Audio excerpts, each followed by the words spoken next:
ഈശോയിൽ സ്നേഹം നിറഞ്ഞ എൻ്റെ കൂട്ടുകാരെ, മാതാവിനെക്കുറിച്ച് ഓർക്കുമ്പോൾ പെട്ടെന്ന് മനസ്സിലേക്ക് വരുന്ന ഒരു രസകരമായിട്ടുള്ള കഥയുണ്ട്.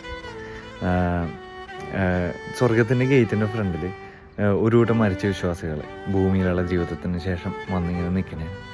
ഒരു മാലാഖ വന്നിട്ട് ഒരു ലിസ്റ്റൊക്കെ എടുത്ത് നോക്കി ആ ലിസ്റ്റിലുള്ള ഓരോ മരിച്ച വിശ്വാസികളെയും 1 by 1 ആയിട്ട് ഉള്ളിലേക്ക് കയറ്റി വിട്ടു. എന്നിട്ട് ഗേറ്റും പൂട്ടി മാലാഖ അങ്ങോട്ട് പോയി.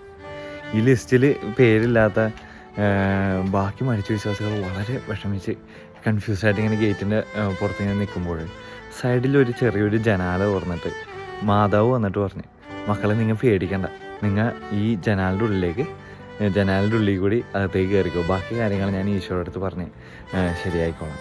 ഒരു ലളിതമായിട്ടുള്ള കഥയാണെങ്കിലും ഒരു രസകരമായിട്ടുള്ള കഥയാണെങ്കിൽ പോലും ഈ കഥയിലൂടെ മാതാവിൻ്റെ മധ്യസ്ഥത്തിൻ്റെ ഇമ്പോർട്ടൻസ് ഒരുപാട് ഭംഗിയായിട്ട് വരച്ച് കാണിക്കുന്നുണ്ട്.